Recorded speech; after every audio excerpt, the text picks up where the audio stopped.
네, 그러면 조금 전 선출된 송영길 민주당 신임 당대표를 화상으로 연결해 몇 가지 물어보도록 하겠습니다. 대표님 나와 계시죠? 먼저 축하드립니다. 네, 안녕하십니까? 네, 감사합니다. 예, 대표님이 가장 강조한 게 민주당의 변화입니다. 구체적으로 무엇이 잘못됐기 때문에 변화가 필요하다고 보신 건지, 또 어떤 게 변화의 1순위가 될지 궁금한데요. 4.7 보궐선거를 통해서 민심의 심판을 받았습니다. 서울에서 18% 이상 차이로 저희가 참패를 했습니다. 그러면 이것이 왜 이런 현상이 나타났을까? 그동안 민심과 당심이 유리되어 갔을 때 당내 민주주의가 활성화됐다면 이것을 조정할 수가 있었을 것입니다. 그리고 우리가 유능하게 부동산 문제를 처리했다면 우리 당 내부의 내로남불의 그러한 일들을 우리가 엄격하게 내부적으로 처리해 왔다면 이런 것을 막을 수 있었을 텐데 그게 안 됐던 거죠. 그래서 저는 오히려 전화위복의 기회로 삼아야 된다. 이 와중에 저 송영길을 선택해 주신 것은 그런 민심의 변화를 당이 수용해서 강력하게 변화해라. 그냥 예전 관행대로 또 말로는 변화한다 그러면서 그냥 기존의 원칙대로 가겠다는 식으로 가지 말고 뭔가 변화를 꾀하려는 우리 당원들의 의지의 표시다 이렇게 생각합니다. 예, 대표님도 조금 전에 민심과 당심의 관계에 대해서 언급하셨지만 일각에서는 특정 당원들이 과잉 대표되면서 당심이 민심과 멀어졌다는 의견이 나옵니다. 이번에 일부 지지자들의 문자 폭탄이 논란이 되기도 했죠. 당내 다채로운 목소리가 나올 수 있도록 이런 행동에 대해서는 당 지도부가 강력히 자제를 요청해야 한다는 의견도 있는데요. 여기에 대해서는 어떻게 생각하십니까? 그렇습니다. 열성적 당원들의 당에 대한 열정은 이해를 하지만 상대방의 의견을 존중하는 문화가 돼야 됩니다. 우리가 다른 것을 틀린 것으로 규정하고 이렇게 몰려다니면서 그 말을 못하게 막아버리면 그다음부터는 민심과 당심이 유리되는 거죠. 대통령께서도 우리 당원들 간의 의견을 선의로 해석하고 상처를 주는 식으로 가서는 안 된다 이런 말씀을 주셨는데 저게 맞다고 생각합니다. 우리는 당원이든 국회의원이든 다 자신의 의사를 민주적으로 표시하고 치열한 논쟁을 통해서 집단적 지성을 발휘해서 하나로 당론이 모아지는 그런 민주당으로 발전해 가야 된다고 생각합니다.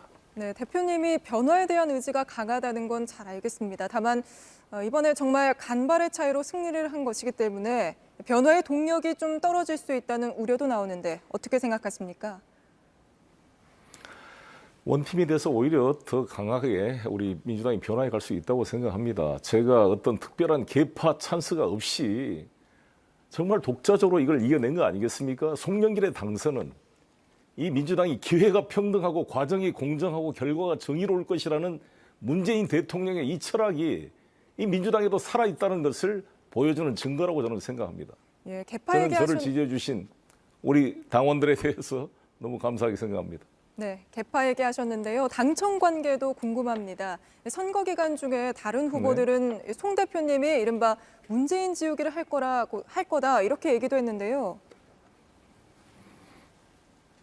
그런 말은 뭐 상대방이 공격할 때 하는 건데 저는 제가 23년 정치를 하면서 경선 단계에서부터 특정 후보를 공개적으로 지지한 것은 문재인 후보가 처음입니다. 저는 정치적으로 책임을 지고 그러한 자세로 문재인 정부를 성공적으로 마무리시킬 수 있도록 최선을 다하겠습니다. 네, 부동산 대책도 많이들 궁금해하십니다. 당 일각에서는 종부세 완화 얘기가 나오는데요. 대표님 입장은 어떠십니까? 오늘 막 당선돼서 바로 말하기는 그렇지만 선거 과정에서 제가 드렸던 말씀 그대로 여러 가지 조정해야 될 필요성들이 있기 때문에 탄력적으로 조정을 해보자는 것이죠. 그러나 이 종부세는 다주택이 6억인데 이걸 건들 수는 없고 1가구 1주택이 9억입니다. 이 9억의 문제가 시가로 하면 한 13억이 넘는다 그러는데 이게 대상이 1%가 3.8%까지 늘어났어요. 집값이 오르다 보니까. 그래서 이거를 좀 조정해야 된다. 그래서 일부 후보들도 9억을 12억으로 올리자 이런 안이 나왔는데 저는 선거 과정에서 일관되게 올리는 것은 신중해야 되고 오히려 보유 공제를 탄력적으로 적용해서 충격을 완화시키자. 5년부터 3년 구간을 새로 신설하고 노년 공제와 보유 공제를 비율을 좀 조정을 해서 1가구 1주택자에 대한 공제 한도를 늘려주면 좀 완화가 되지 않겠는가 생각합니다. 예, 마지막으로 짧게 하나 더 과세 이연의 문제는 별도로 논의하겠습니다. 예, 예. 예, 알겠습니다. 마지막으로 짧게 하나 여쭤보겠습니다. 대선이 이제 10달 남은 상황인데요. 당 일부에서는 대선 6개월 네. 전으로 돼 있는 당원과 달리 이 대선 경선을 좀 연기하자는 목소리가 나오고 있습니다.